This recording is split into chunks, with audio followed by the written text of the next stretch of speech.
Halo, apa kabar kalian semua? Kali ini aku akan review film yang berjudul Bloodshot. Sebelum mulai, kita intro dulu.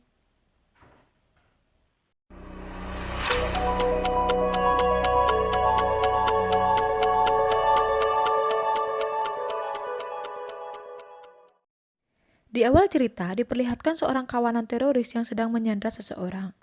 Lalu, seorang prajurit tentara Amerika datang untuk menyelamatkan tawanan tersebut. Nah, ini adalah Ray Garrison, di mana ia merupakan ketua tim dalam penyelamatan tersebut. Bravo 6, hold on breach. Roger that. Breaching now. Pada saat Ray berhasil masuk, ia bertemu dengan seorang teroris. Lalu ia mencoba bernegosiasi dan mengecoh teroris itu, sehingga ia pun berhasil membunuh sang teroris dan menyelamatkan tawanan tersebut. On a helicopter, you gotta give me a phone. Yeah.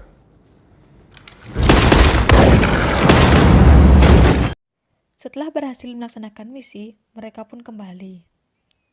Terlihat di sana Ray yang sudah ditunggu oleh sang pacar dengan senyuman manisnya. Lalu mereka pun menghilangkan penat untuk sejenak dan kembali pulang.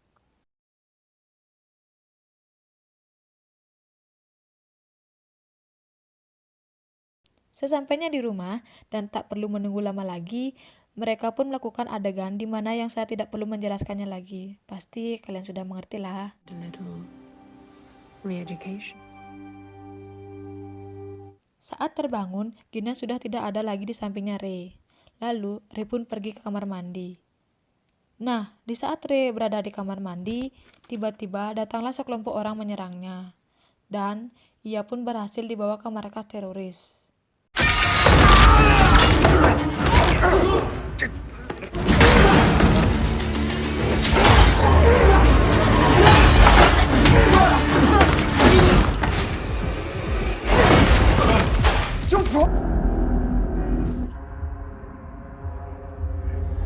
Perkenalkan, pria yang sedang berjoget ria ini adalah Martin X, si ketua teroris. Si Martin bertanya kepada Ray, dari mana militer Amerika Serikat mengetahui lokasi para sandera? Dan Ray pun menjawab, ia tidak tahu apapun karena ia hanya menjalankan tugasnya. Si Martin yang merasa tidak puas akan jawaban Ray lalu membawa Gina tepat di hadapan Ray dengan harapan Ray mengatakan yang sebenarnya. Namun, Ray yang tidak tahu apapun tetap kekeh menjawab tidak tahu sehingga Gina dibunuh di hadapan mata Ray dan Ray pun berkata, No, you're nothing. I swear I will find you and end. You should kill me now, because you won't have a second chance. nah dari sini semuanya berawal. Terlihat di sini, Ray yang berhasil dibangkitkan oleh perusahaan RST dengan menggunakan nanorobot di dalam tubuh Ray. Sehingga sekarang ia seperti manusia super. Nah, proyek ini sesuai dengan judul filmnya yaitu Bloodshot. Pria yang berkacamata ini adalah Dr. Emil. Dia merupakan pimpinan dalam perusahaan ini. Dan ini adalah Katie, di mana semua organ pernapasannya telah diganti menggunakan mesin yang dapat dikontrol oleh Dr. Emil. Sehingga ia juga dapat bernapas dalam air dan kebal akan gas kimia. Nah, pada saat itu, Dr. Emil dan Katie menjelaskan kalau jasad Ray didonasikan oleh pihak militer ke perusahaan ini, karena tidak ada yang mengakui jasadnya. Ray pun sangat sedih mendengar hal itu, karena Ray yang semasa hidup, ia sangat diagung-agungkan oleh banyak orang. Lalu, Dr. Emil dan Katie mengajaknya menelusuri gedung dan memperlihatkan cara kerja nano-nano robot di dalam tubuh Ray, dengan cara menyayat tangan Ray. Di mana terlihat nano-nano robot itu sangat cepat menyembuhkan lukanya, yang artinya Ray tidak akan bisa mati. Bukannya dia sudah mati ya? Kemudian Dr. Emil memperkenalkan anggotanya yang lain. Di sini ada Tiff yang syarat penglihatannya telah disambungkan ke seluruh tubuhnya sehingga ia mampu melihat sebuah objek seperti 3 dimensi. Sees everything. Dan juga ada Jimmy Dalton yang kakinya telah diganti menggunakan kaki robot sehingga ia menjadi pelari tercepat di dunia. One. You and every other Navy SEAL. Hari pun menjelang malam, Ray yang tidak bisa tidur akhirnya pergi ke tempat latihan, di mana di sana ia terlihat mencoba memukul samsak, tetapi samsaknya dibuat bolong.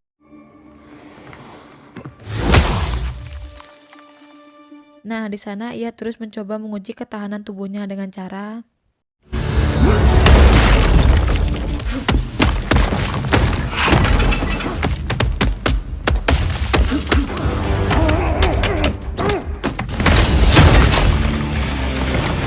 setelah selesai latihan, ia tak sengaja melihat Katie latihan di dalam air.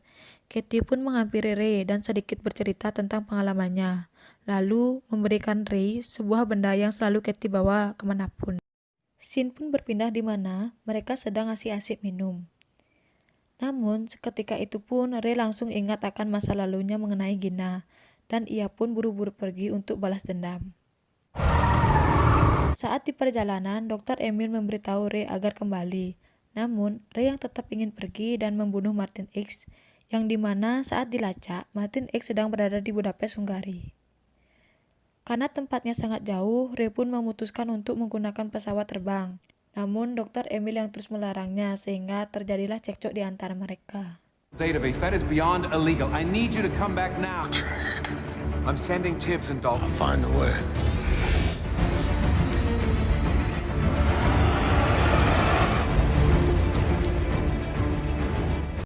Di sisi lain, diperlihatkan Martin X yang sedang berada di perjalanan bersama pengawal bersenjatanya yang telah ia sewa. Saat melewati terowongan, tiba-tiba lampu terowongan mati secara berurutan, dan ditambah lagi dengan datangnya sebuah truk dari arah yang berlawanan dan menabrak pengawal Martin X sehingga jalannya ditutup. Namun, tiba-tiba muncullah Ray di balik mobil yang sudah hancur itu. Nah, di sini kita diperlihatkan betapa hebatnya Ray melawan pengawal sewaan dari Martin. Sehingga akhirnya, Ray pun berhasil membunuh Martin.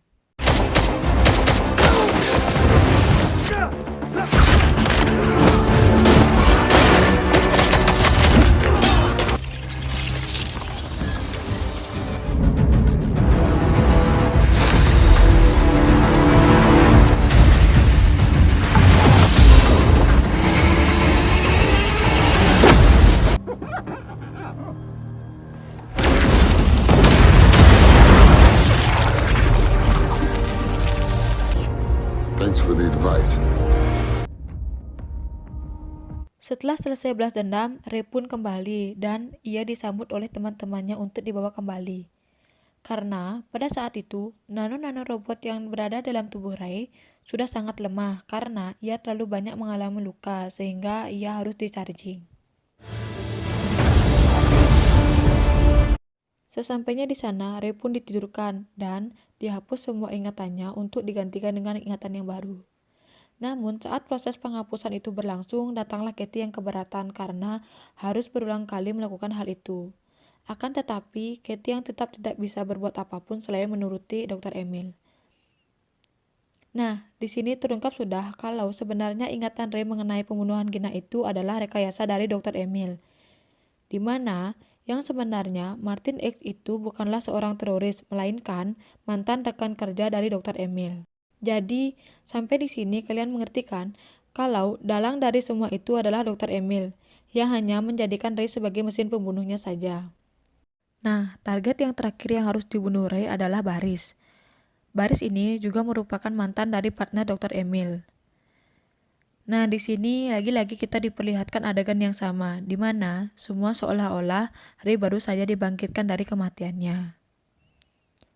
Singkat cerita, Ray pun tiba di lokasi kediaman Baris dan menghabisi semua pengawalnya. Namun, Baris yang sudah menduga akan hal ini, ia telah menyusun rencana dengan mempekerjakan seorang programmer sekaligus hacker yang sangat jenius. Ia bernama Huygens. Huygens ini telah memiliki sebuah alat di mana ia mampu menonaktifkan nano-nano robot pada tubuh Ray. Namun, Huygens ini memiliki rencana lain dikarenakan ia sudah tidak betah bersama Baris. Sehingga akhirnya Baris pun tetap mati dibunuh oleh Ray. To you understand? Setelah itu, Huygens pun mematikan nano robot dalam tubuh Ray agar Dr. Emil tidak bisa melacak keberadaan Ray.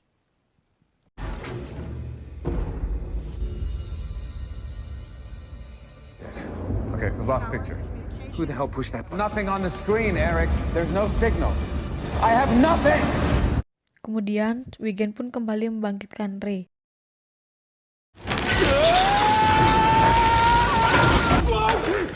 No, it's okay. It's okay. dan memberitahunya kalau dia sudah diperalat oleh Dr. Emil.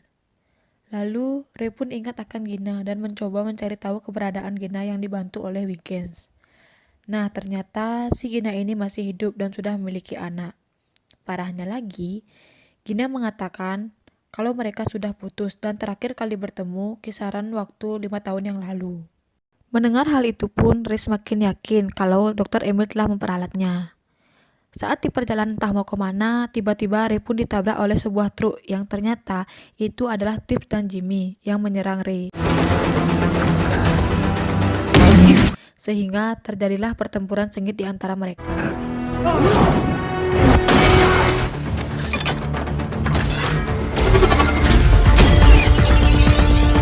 Eyes are in.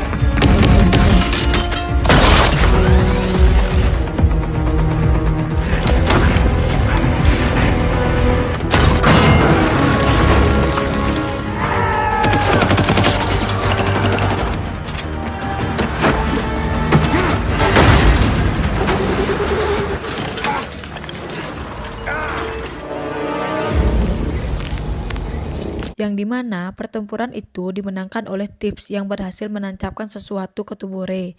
Tetapi harus dibayar mahal karena hancurnya kedua kaki si pelari tercepat Jimmy. Di sisi lain, Dr. Emil menyuruh Katie untuk menghabisi Wiggin. Akan tetapi, Katie menolaknya, sehingga Dr. Emil terpaksa menonaktifkan alat pernafasannya. Lalu, Katie pun tidak bisa bernapas, sehingga Katie harus menuruti perkataan Dr. Emil. Nah, singkat cerita, Katie pun berhasil menemukan Wiggins. Akan tetapi, Katie mempunyai rencana lain dan melumpuhkan pengawal dari Wiggins terlebih dahulu.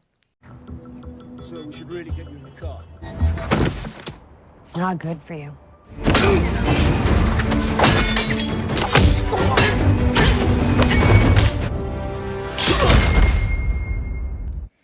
Pada saat Dr. Emil sedang mempersiapkan untuk mengganti ingatan Ray, Katie pun menyelinap masuk ke ruangan simulator dan menghubungannya kepada Wiggins. Sehingga terjadilah adu kepintaran yang dimenangkan oleh Wiggins. Okay.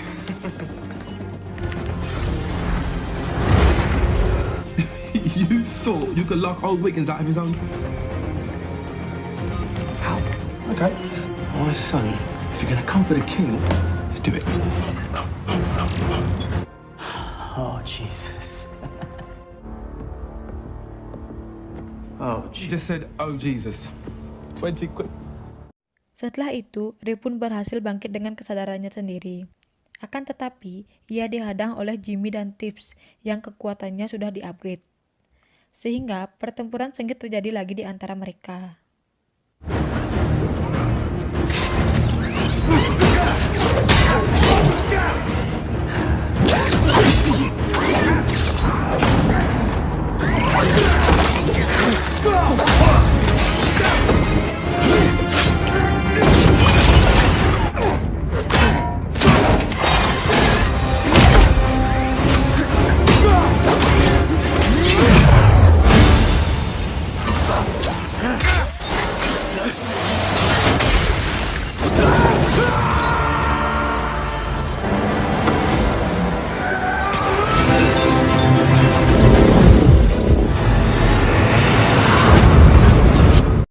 Kemudian, Tips dan Jimmy pun berhasil dilumpuhkan. Nah, saat yang ditunggu-tunggu ialah Ray berhadapan langsung dengan Dr. Emil. Akan tetapi, kondisi tubuh Ray pada saat itu sangat buruk. Namun, ia berhasil juga mengalahkan Dr. Emil dengan ikut meledakkan dirinya sendiri bersama Dr. Emil.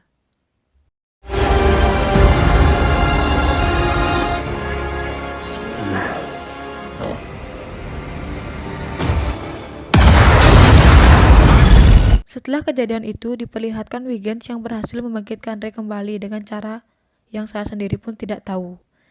No car batteries this time. It's good to see you, man. How are you feeling? It's good to see you, Wiggins. Nah, di akhir cerita, terlihat Ray dan Katie duduk bersama. Lalu, mereka memutuskan untuk mengikuti arah mata angin berhembus. Film pun selesai. Oke, sekian dulu untuk film kali ini. Kesimpulan yang dapat diambil adalah jangan pernah memanfaatkan orang lain untuk memuaskan nafsu dan ego kita semata, karena suatu saat nanti kita pasti akan terkena dampak dari apa yang kita perbuat. Seperti pepatah mengatakan, apa yang kita tanam itu yang akan kita petik. Nah, menurut kalian gimana? Tulis di kolom komentar ya. Jangan lupa juga untuk like dan subscribe agar channel ini berkembang. Oke, bye.